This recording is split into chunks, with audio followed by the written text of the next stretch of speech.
நமஸ்காரம். உங்கள் அன்பிற்கும் அபிமானத்துக்கும் வித்யாபுத்திரன் பிஆர் ராஜா குளத்தூர்ந்து பேசுகிறேன். ஸ்ரீமாத்திரை நமக. இதனுடைய 769வது வீடியோ. இந்த வீடியோவில் இந்த பெண் சக்தி நம்ம நல்லீஸ்வரன் அந்த டாபிக் தான் பேச போகிறோம். இன்றைக்கி பார்க்கக்கூடிய கேரக்டர்ஸ் ராமாயண கேரக்டர்ஸ் தான். எல்லாரையும் பெண்மணிகள் தான். ஸோ அந்த காலத்தில் எவ்வளோ இதுவாக சாக்ரிஃபைஸ் எண்ணத்தோடு வாழ்ந்திருக்கான்னு நம்ம தெரிஞ்சுக்கலாம். ராமாயணத்தில் இருக்கிற ஒவ்வொரு மகாபாரதத்துலேயே கொஞ்சம் டிஃப்ரெண்ட்டாக இருக்கும். ராமாயண கேரக்டர்ஸ் அசுர வகுப்பாக இருந்தாலும் சரி, தேவர்களாக இருந்தாலும் சரி, ரிஷிபத்தின்களாக இருந்தாலும் சரி, ரொம்ப உயர்வாக நடந்திருக்கா வாழலாம்.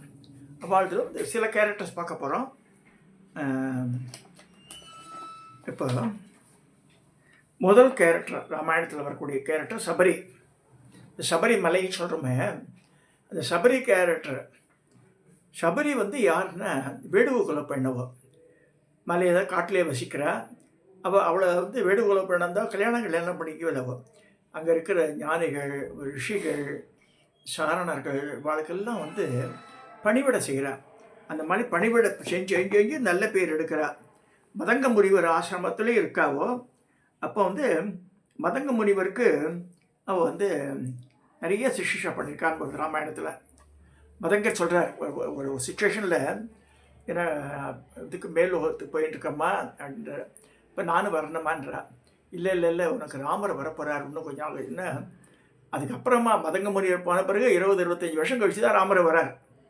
ஸோ அது வரைக்கும் daily she was praying Lord ராமரை பார்க்கணும்னு சொல்லி அப்படி தபஸ் இருந்து அவரை பார்த்து அவரை சிகிச்சை பண்ணி அவருக்கு இந்த கனி வகைகள்லாம் கொடுத்து ஆத்ம திருப்தி அடைஞ்சு தான் போகிறா அப்புறமா கடைசியில். ஸோ அந்த கேரக்டரை பற்றி சபரி பார்க்க போகிறோம். கணவனுக்கு பணிவிடை செய்து உன்னத நிலையை அறிந்த உத்தமிகள் சிலர் பலர் என்றால், பெரியோர்களுக்கும் தௌமனியர்களுக்கும் தொண்டு செய்து மிக உன்னதமான பதவியை சொர்க்கத்தை அடைந்தவர் சபரி. கல்வி கேள்வியை ஒன்றும் இல்லாத கானகத்து மங்கை சபரி. தொண்டு செய்வது ஒன்றே அறிந்த பெண்மணி. தபசுகளிடம் ஞானங்களிடம் தளராத பக்தி கொண்டு வாழ்ந்த பாமர பெண். அந்த பக்தியே தொண்டு அவளை உயர்ந்த நிலைக்கு ராமகாமிய பெண்களில் ஒருவளாக்கியது. பாருங்க, ஆக்சுவலாக வால்மீகி மகரிஷி நார்த் இந்தியா. அவர் சவுத் இந்தியாவில் இருக்கிற இந்த பெண்மணியை பற்றி எழுதியிருக்கார். வால்மீகி அப்படி அப்படியே விஷுவலைஸ் எவ்ரிதிங். அதான் அவளுடைய சிறப்பை. இவா தமிழ்நாட்டில் அரசியல்வாதிகள்லாம் அதெல்லாம் கிடையாது, கற்பனை இவாளுக்கு தெரிஞ்ச லட்சணம் அவ்வளோதான். நாளைக்கு ராமாயணத்தை பற்றிலாம் சொன்னால் எவ்ரி திங் இஸ் ப்ராக்டிக்கல். அப்படியே நடந்ததாக எழுதியிருக்கா, பொய்யெல்லாம் எழுதல அவள்லாம். மதங்க மகரிஷியின் ஆசிரமத்தில் அங்குள்ள முனிவர்களின் குடும்பங்களுக்கு பணிவிடை செய்தவளாக தன் வாழ்வை தொடங்கினாள் சபரி. மதங்காசிரமத்தில் வாழ்ந்த மாமுனிவர்கள் எத்தகையவர்கள், மகத்தானவர்கள், தவசிரேஷ்டர்கள். மதங்க முனிவர் சீடர்கள் தங்கள் குருவீரின் பூஜைக்கு மலர்களை உணவுக்கு கனிவர்க்கங்களை சமைக்கும் போது உண்டாகும் வியர்வையே வாடா மலர் மாலைகளாகும். அத்தகைய சிரேஷ்டர்கள் இப்படிப்பட்டவர்களின் உபதேசங்கள் எத்தகைய சிறப்புடையதாக இருக்கும். அந்த தவியவர்களுக்கு தொண்டு செய்து அதன் மூலமே புண்ணியம் சேர்த்தா சபரின்னு வருது. ஸோ இந்த சபரியை பற்றி சில படங்கள் காமிக்கிறேன். ராமர் லக்ஷ்மணன் நிற்கிறார். ராமர் கனிவர்கள்லாம் படிக்கிறார். வயசான கழுவி ஆயிடுறாவ.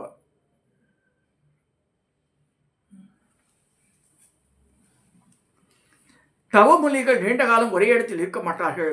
புண்ணிய நதி தீர்த்துடன் தலங்களையும் நாடிப்போவர். அப்படி ஒரு சமயத்தில் மதங்கர் இந்த ஆசிரமத்தில் வெளியேறும்போது கண்களின் நீர்மிகு தொழுதில் என்ற சபரியிடம் கவலைப்படாதே, தசரத குமாரன் ஸ்ரீராமன் இங்கே வருவான், அவனை வரவேற்று உபசரி, உன்னை உன்னத நிலைக்கு சேர்ப்பத்தி விடுவான்னு சொல்கிறார். ஸ்ரீமன் நாராயணனே ராமனாக அவதாரம் செய்திருக்கிறான். ஆகவே அவன் நினைவாகவே வாழ்ந்து முக்தி கிடைச்சிடுன்றார். மதங்கரின் கட்டளைப்படி அவர் விட்டு சென்ற ஆசிரமத்தை கட்டி காத்து ராமரின் வரவை எதிர்பார்த்து வாழ்ந்தவன்றோம் சபரி. வருடங்கள் ஓடிக்கொண்டிருந்தன. முதுமை அவளை மூடியது. ஆனாலும் ராமனின் நினைவை தன் மலையிலிருந்து அகற்றவில்லை. குரு என்ன சொன்னாரோ அப்படியே பண்ணுறாவோ. கானகத்தில் உள்ள கனிமரங்கள் ஒவ்வொன்றின் பழங்களை சுவைத்து அவற்றின் ருசியை அறிந்து நினைவில் வைத்து கொண்டாள். இந்த மாமரத்தின் மாங்கனிகள் தேனாக இனிக்கும். இந்த இளைந்த மரத்தின் பழம் திகட்டாத சுவை. அந்த மாதிரி ஒவ்வொரு மரத்துலையும் இந்த பழங்கள்லாம் பறிச்சுன்னு வந்து ராமருக்கு அர்ப்பணிக்கிறார்.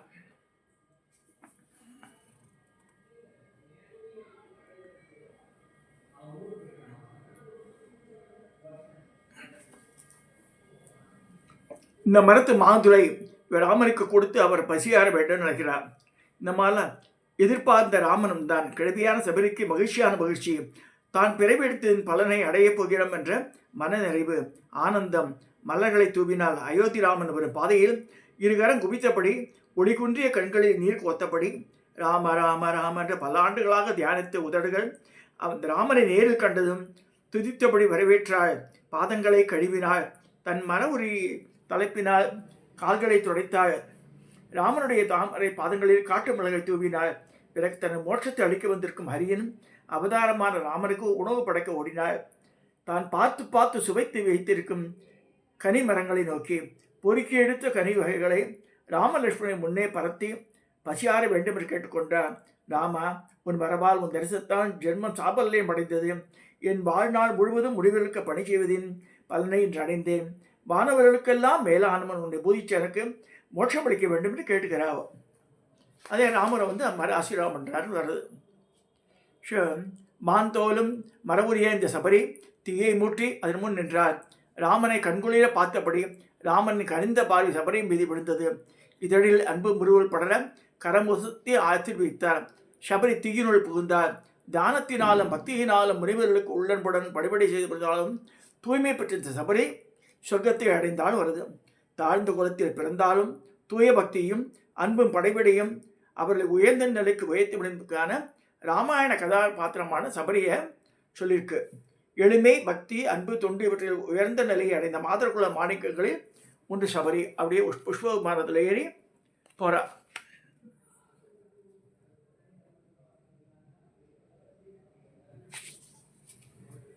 இது இந்த சபரி கேரக்டர் பார்த்தாச்சு. அடுத்தது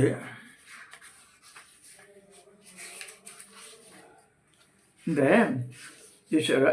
இது சொல்லும்போது பஞ்சகன்யா பற்றி சொல்லணும்னு ஆசைப்பட்டேன். ஆல்ரெடி நான் பேசியிருக்கேன். ஆல்ரெடி அதுலேருந்து சில கேரக்டர்ஸ் தான் நீங்கள் பேச போகிறோம். ஸோ இந்த பஞ்சகன்யா ஸ்மரே நித்தியம் சர்வபாப விமோசனம்னு சொல்லியிருக்கு.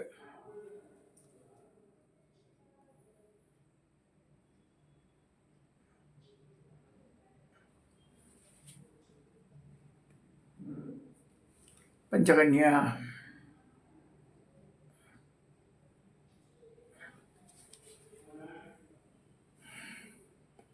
இது பழைய படம்.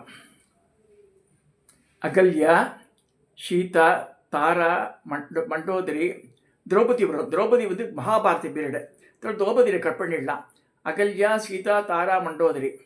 இதில் மண்டோதரி பார்க்க போகிறோம், அகலியை பார்க்க போகிறோம், இன்னும் சில கேரக்டர்ஸ் பார்க்க போகிறோம். அதில் இன்றைக்கி பார்க்கக்கூடிய சப்ஜெக்டில் மண்டோதரியை பார்க்க போகிறோம்.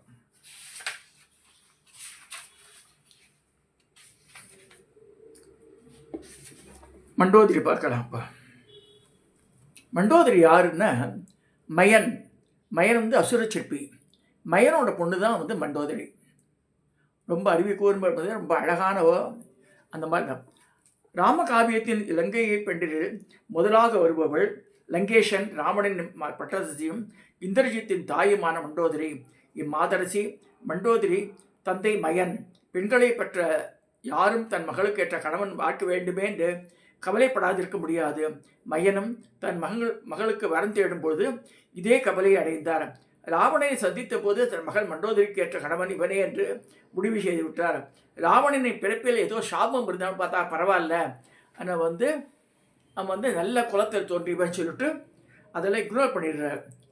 ஸோ ராமனின் தந்தை வழி வம்சத்தில் அவருக்கு இந்த மதிப்பு அதை பெரிதாக கருது செய்யவில்லை. கடும் தவத்தின் மூலம் தான் பெற்ற ஒரே அஸ்திரத்தை எரிபடை ராவனுக்கு கொடுத்து திருமண பரிசாக கொடுத்தார் மயன். இந்த அஸ்திரத்தினால்தான் ராவண யுத்தத்தில் லங்கையர் வேகோன் லக்ஷ்மணரை மூர்ச்சியாகும்படி செய்தான் வருது. ஸோ ராவணனின் ஒழுக்கக்கேடான செயல்களினால் பாதிக்கப்பட்டவள் மண்டோதரியின் ஒருவள். ராமாயணத்தில் 2 இடங்களில் அமைதியும் கம்பீரம் பெண்களின் மாணிக்கமான மகாராணியான மண்டோதரி வருகிறார்.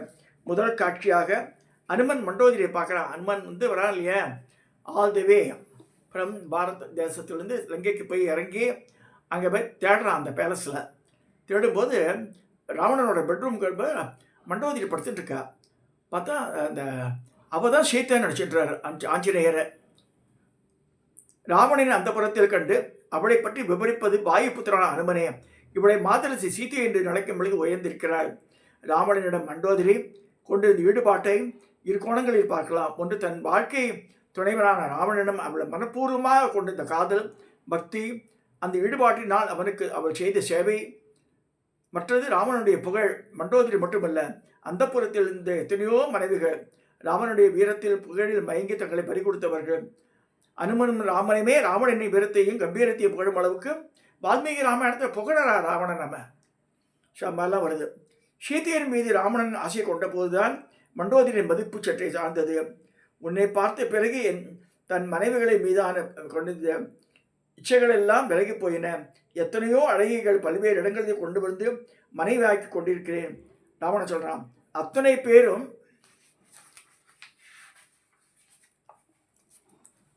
என்னை விரும்பி வந்தவர்கள், ஆனால் நானே விரும்பி வந்து உன்னைதான் சீதா பிராட்டிக்கிட்ட சொல்கிறான். அடுத்த காட்சி, ராவணன் இறந்த பிறகு அவன் உயிரற்ற உடல் மீது விழுந்து கதறும் மண்டோதரியாக அப்பொழுது தன்னை சீதையோடு ஒப்பிட்டு பார்க்கிறாள். பிராணநாதா, அந்த புறத்தில் இந்த சீதையும் விட எத்தனையோ அழகிகள் மனைவியாக வைத்திருக்கிறீர்கள். சீதையிடம் கொண்ட இச்சையினால் அவர்களை அழகு உன் கண்களில் படவில்லையே அப்படின்னு கேட்கிறார். என்னைப்படி சீதை எந்த வயதிலும் உயர்ந்தவள் இல்லை, இதையும் தாங்கள் உணரவில்லை. காரணம் இல்லாமல் மரணம் ஒருவனை தழுவாது. உங்கள் மரணத்துக்கு சீதை காரணமானால் நல்லொழுக்கமுடைய மண்டோதரி தன் கணவனை இழக்கப் போகிறான் என்று அறிந்திருந்தாள். ஆனால் அவளால் தடுக்க முடியவில்லை. மண்டோதரியின் வார்த்தைகளை கேட்ட ராவணன் கேட்கவில்லை. உங்களுடைய இந்த மோகமும் கோபமும் ராட்சசர்களுக்கு அழிவை உண்டாக்கப் போகிறது சொல்கிறா. அவ்வளோ சொல்கிறா. பெண்களின் கண்ணீர் தரையில் விழுந்து வீணாகி போகாது என்று சொல்கிறார். மண்டோதரி தன்னை பற்றி கர்ப்பம் கொண்டவள். என் கணவன் ராட்சசர்களை வேந்தன், என் மகனோ இந்திரனை வென்றவன் இந்திரஜித்து. சார், வெல்ல முடியாத இவர்களின் பாதுகாப்பத்தில் உள்ள நான் ஏன் கர்ப்பம் கொள்ளக்கூடாதுன்னு கேட்குறாளாம் மண்டோதரி. சார், இவ்வளோ கெஞ்சினேனே, சொன்னது கேட்கலையே, இப்படி பண்ணிட்டாள்ன்ற அழிவு நெருங்குவதை அறிந்த உத்தமி தன் கணவனிடம் மன்றாடினாள். உங்கள் புகழ், செல்வம், சுற்றம் எல்லாம் என்று அழியப் போகிறீர்கள். சீதையிடம் உடைய முகத்திலே அருந்ததி ரோகிணி இவளை விட உயர்ந்தவள் சீதை. அவள் கற்பினால் நீங்கள் சாம்பலாகப் போகிறீர்கள். விஷ்ணுவே ராமனாக அவதரித்துள்ளார். தேவர்களே வானவராக பிறந்திருக்கின்றனர். கடவுள்களை விரோதியாக கருதும் முன்னே மனித குலத்தின் நன்மைக்காக கொல்லப்போகிறார்கள். என் கணவரை எச்சரித்தால் மண்டோதரி. தன் எச்சரிக்கையை பயனற்று போனபோது கண்ணீரோடு கம்பீரமாக அந்த மகத்தான இழப்பையும் தாங்கிக் கொண்டார். மாதர்குல மாணிக்கமான மண்டோதரி இருக்கு. மண்டோதரி ஆப்டர் எடுத்தா பிராமணாந்த அவளும் செத்து, அப்படியே உடனே செத்து போல அவள் இருக்கா. ராமர் கூட கூப்பிட்டு உங்கள் மன்னியோடு ஒத்துப்போ அப்படின்றார். ஷாபா இருக்கட்டும், ராஜ்யத்தில் இருக்கட்டும், அவள் பெரிய ஞானி, அவள் வந்து நல்லா திறம்பட ஆழ்வா உன்னோட, அதனால் அவளோட அட்வைஸ் உனக்கு வேணுன்றார் ராமர். அடுத்ததாக திருச்சடைன்னு ஒத்தி வர அசோக மரத்தில் சிறை வைக்கப்பட்ட இந்த சீதைக்கு ஆறுதலும் நம்பிக்கையும் ஊற்றி அவள் துயரை தடுத்த சரமைன்னு ஒருத்திருக்கா. சரமை வந்து விபீஷணோட பொண்டாட்டி. நிறைய பேருக்கு தெரியாது, விபீஷண பொண்டாட்டி பேர் சரமை. ஸோ இப்போ வந்து ஒரு காவலாளியாக தான் இருக்கா திருச்சடை. நம்மளோட திருச்சடை வந்து விபீஷணுக்கு ரிலேஷன் கிடையாது. திருச்சடை சொன்னாதி அந்த பாதுகாப்புக்காக போடப்பட்ட ஒரு அரக்கர்கள் மங்கையவோ. சாதாரண காவல் படை பெண்களில் ஒரு வயதானவள். ராவணன் சீதைக்கு காவலாக ஏராளமான அரக்கிகளை நியமித்திருந்தான். சீதையின் மனதை மாற்றி அவள் ராமனை மறக்கச் செய்து தன்னை மணக்க சம்மதிக்குமாறு கேட்டுக்கொண்டு அவளுக்கு கொடுத்த வேலையை அந்த காவல் பெண்களில் உருவான திருச்சடை மற்ற அரக்கங்களில் முற்றிலும் மாறுபட்டவள். மன்னனை கட்டப்படை மற்ற ராட்சசிகள் சீதையின் மனத்தை மாற்றி சொல்கிறா, நீ ராவணனை லவ் பண்ணி கல்யாணம் பண்ணிக்கோ, இல்லைன்னா வந்து கடிச்சு சுப்பிடுவோம் நாங்கள்ன்ற. அப்போ அவள்கிட்ட சொல்கிறா அவள் திருச்சடை மாதிரி சொல்லிவிட்டு சீதாதேவி அந்த அரக்கைகளை வெறுப்போடு பார்த்து தூசியனை ஒதுக்கினாள். தங்கள் நயமான வார்த்தைகள் பயன்படாத கண்ட அரக்கைகள் சீதையை பயமுறுத்தினர். நீ ராவணின் மனைவியாக இணங்காவிடில் உன்னை நாங்கள் அங்கமங்கமாக பித்து உண்டு விடுவோம், ஜாக்கிரதை என்றார். அந்த குரூரமான அரக்கைகளை அடக்கினாள் திருச்சடை. நான் ஒரு கனவு கண்டேன், கூறுகிறேன் கேளுங்கள். அதன் பிறந்து இவளை வந்து சீதையை மிரட்டலாமா டிசைட் பண்ணுங்கன்றார். ஸோ என் கனவில் ராமன் தூய வெள்ளை ஆடையை ஒழித்து மாலைகள் அணிந்து லக்ஷ்மணனுடன் ரதத்தில் வருகிறான். பேரொளி சூரிய ஒளியிலே கலப்பது போல் சீதை அவனுடன் இணைகிறாள். ராமன் சீதையை லக்ஷ்மணன் வடதிசையை நோக்கி போகிறார். இந்த கனவில் ராவணனை கண்டேன். தலைமுடி இழந்து மொட்டை தலையுடன் உடலில் எண்ணெய் பூசியபடி தேனை குடித்து கொண்டு ரத்தத்தில் தென்திசையை நோக்கி போகிறான், யமபட்டணத்துக்கு நோக்கி போகிறான்னு சொல்கிறாவோ. இவ்வாறு தான் கண்ட காட்சியை சொல்லும்போது திருச்சடை ராட்சசர்கள் கூறினார், இனி இந்த உத்தமஸ்ரீயிடம் சீத்தையிடம் கொடுமையாக நடந்து கொள்ளாதீர்கள், இதுதான் நடக்க போகிறது. அப்போ நாளைக்கு உங்களுக்கெல்லாம் பாவம் வருன்றார். மாவீரன் ராமன் வெற்றியடையத்தான் போகிறான். அரக்கர்கள் அழிவது உறுதி. நீங்கள் சீதையின் அன்பை பெறுவீர்களானால் அரக்கர்களுக்கு அழிவு ஏற்படும் போது நீங்கள் காப்பாற்றப்படுவீர்கள் சொல்கிறார். திருச்சடையின் பேச்சினால் பீதியடைந்த காவல் ராட்சசிகள் அதன் பின் சீதையை கொடுமைப்படுத்தி நிறுத்திட்டு அவளோட கொஞ்சம் இதுவாக சௌஜன்யமாக போகிறான்னு வருது. இந்திரஜித்தினால் தாக்கப்பட்ட ராமலட்சுமணருக்கு மூச்சியாக கிடந்த போது அதை சீதைக்கு காட்டி அவளை மனதை மாற்ற எண்ணினான் ராவணன். தன் புஷ்ப விமானத்தை ஏற்றி சீதையை ஏற்றி கொண்டு போய் காட்டினான். ரத்த வெள்ளத்தில் நினைவற்று கிடக்கும் தசரத குமாரன் சீதை கோ என்று அழுதாள். அவன் செத்துப்பட்டான்ட்டான் ராவணன். ஸோ அப்போ என்ன செய்கிறான்னா திருச்சியில சொல்கிறார், சீதைக்கு தைரியம் மூட்டை கொண்டு வந்தார். ராமனோட லக்ஷ்மணன் இறக்கவில்லை என்பதை பல்வேறு காரணங்களை உதாரணமாக கட்டினார். மயங்கி கிடப்பவரின் முகத்தில் மரணக்கல்லை இல்லை. யாராவது மரணம் அடைஞ்சால் அந்த இடத்துல புஷ்ப விமானமே போகாது. ராவணன் வந்து ஒன்று புஷ்ப விமானத்தை அழிச்சு போயிருக்கான். அதனால் டெஃபினட்டாக அவள் வந்து செத்து போல மயக்கம் அடைஞ்சிருக்கான் போது அப்போ தான் சீதைக்கு உயிரே வருது.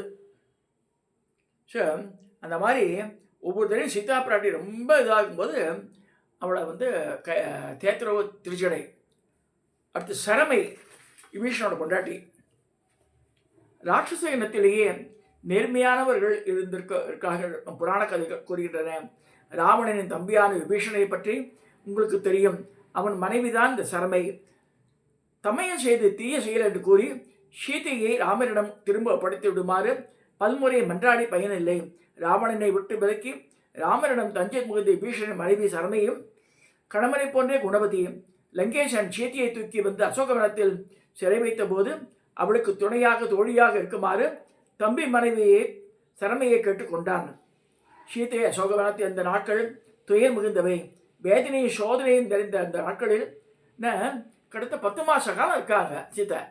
Not 1 or 2 days. ஸோ 14 வருஷம் காட்டில் இருக்கும்போது 13 வருஷம் முடியும் போது 14ஆவது வருஷம் தான் எனக்கு கூட வந்துடணும் ராவணன். அதையும் தெரிஞ்சுக்கணும் ராமாயணத்தில். ராமன் கங்கை கரையில் வந்து இறங்கியதும் தன் இனத்திலே பல சீதையை திருப்பி அனுப்பிவிட்டு யுத்தத்தை தவிர்க்குமாறு அறிவுரை வழங்குவதும் ராவணனை சற்றை ஆட்டங்கட்ட வைத்தது. கட்ட புத்தியோட அவன் சீதை தனக்கு உடன்பட்டு விட்டால் ராமன் மனமுடைந்து அவமானப்பட்டு திரும்பி விடுவான். அதை எப்படியாவது இந்த சீதையை விருப்பத்துக்கு இணங்க செய்து விட வேண்டும் என்று கீழ்த்தரமான எண்ணம் கொண்டான். வித்தி ஜிஹ்வான்னு ஒருத்தருக்கான். இந்த வித்தி ஜிஹ்வான்னு சொல்லி ராமர் மாதிரியே ஒரு தலையை பண்ண சொல்லி அதை வந்து கட் பண்ணி கொண்டு பிளேட்டை வைக்கிற மாதிரி சீத்தையோட காமிக்க சொல்கிறான். அதை பார்த்து ஒவ்வொரு அடறா அது சீதா பிராட்டி. ஸோ அந்த நேரத்தில் மாயங்கள் புரிவான வல்லவனான அவனிடம் தன் திட்டத்தை கூறினான். சீதையின் கணவன் ராமனின் தலையை போன்று செய்து தயாராக வைத்தரு. நான் அழைக்கும் போது ரத்தம் சொட்டும் வெற்றுண்ட அந்த தலையை கொண்டு வான்றான். அதே மாதிரி போது அசோகவனம் சென்று ராவணன் தன் பராக்கிரமத்தை பறைசாற்றி விட்டு கணவனும் அவன் படைகளும் நாசமாக்கி விட்டன. இங்கே பாரு இந்த தலை வருது பாரு ஆம்படையான் தலைன்றான். ராமனும் வானசேனர்களும் கலைத்து தூங்கிக் கொண்டிருக்கும் போது என் வீரர்கள் திடீர் தாக்குதலில் அவர்களை கொன்று விட்டனர். உன் கணவன் ராமனுடைய வெற்றுண்ட தலையை இதை ஒன்று காண்பிக்கிறேன் பாரும்போது நிஜமாக இருக்கா மாதிரியே இந்த தலை. அதை பார்த்து ஒவ்வொரு அடரா சீத்தை. சரி, ராவணன் அதை கண்டு மகிழும்போது ராமனின் வானரப்படை லங்கை நோக்கி வருவதை அறிந்த மந்திரி பிரதானிகள் ஆலோசனை கலக்க ராவணனை அவசரமாக அழைக்கவே அவன் சீதையை விட்டுவிட்டு அரசவைக்கு இருந்தான். இந்த வேளையில்தான் கருணையுள்ளம் கொண்ட சரமை சீதையை மனம் தள்ளதாக தைரியம் ஊட்டுகிறான். மூச்சையற்ற சீதையின் மூச்சையை தெளிவித்த சரமை அவள் கறங்க வேண்டாம், நீ காண்பதும் கணவனுடைய தலையல்ல, இந்த மாயாவியான இந்த விதி ஜிஹ்வாவுடைய ஏற்பாடுகளை சொல்கிறா. அப்புறம் வந்து அவள் வந்து கட்டிக்கிறாள், சரமையை சீத்தை கட்டிக்கிறாள். அந்த மாதிரி வந்து காப்பாற்றிருக்கா அவள் சரமை. உனக்கு நல்ல காலம் பிறந்து விட்டது. உடலின் தென்கரையில் கடலின் தென்கரையில் உன் கணவர் வானர் படைகளுடன் வந்து இறங்கிவிட்டார். அதை பற்றி ஆலோசனை நடத்தவே ராமன் அங்கிருந்து போகிறான் அதான் சொல்கிறார். இதை உறுதிப்படுத்தும் வகையில் சரமை மேலும் கூறினாள். ஆகாயத்தில் சஞ்சரிக்க சக்தி எனக்கு உண்டு. நான் ரகசியமாக ராமனின் பாசறைக்கு போய் நீ தரும் தகவலை அவள் அழுத்தி விட்டு வருகிறேன் என்று சொன்னாள். இவ்வாறு சீத்தையை காப்பாற்ற ராட்சசியானாலும் அதீத அக்கறை காட்டினாள் சரமை. ஆனால் சீத்தை அவளுக்கு ஆறுதலான வார்த்தைகளால் மனத்தெளிவு பெற்றாள். தன் கணவனிடம் அவள் தூது போக வேண்டாம் என்று மறுத்துவிட்டாள். ராவணனின் மனந்தளிய அவன் என்ன செய்து போகிறான் என்று மட்டுமே எனக்கு அவ்வப்போது போதுன்றார். சிறைப்பட்டு கிடந்த வழியில் பலவாறு சீத்தையை பயமுறுத்தி வற்புறுத்தி நிர்பந்தப்படுத்திய ராமனின் செயல்களால் சீதையை மனந்தளந்து பிராணத்தியாகம் செய்து கொள்ளாமல் அவளுக்கு தன் அன்பான வார்த்தைகளால் தைரியமும் நம்பிக்கையை ஊட்டிய சரமே மாதருள் மாணிக்கமாக திகழ்கிறாள் வருது. ஸோ நம்ம சபரியை பார்த்துருக்கோம், அடுத்து மண்டோதரி பார்த்துருக்கோம், திருச்சடையை பார்த்துருக்கோம், சரமையை பார்த்துருக்கோம். இந்த பெண் சக்திகளில் ராமாயணத்தில் முக்கியமான கேரக்டர்ஸ் வாழலாம். இதை சொல்லி இந்த பதிவை நான் நிறைவு செய்கிறேன். இதை சப்ஸ்கிரைப் பண்ணுங்க, ஷேர் பண்ணுங்க, லைக் பண்ணுங்க.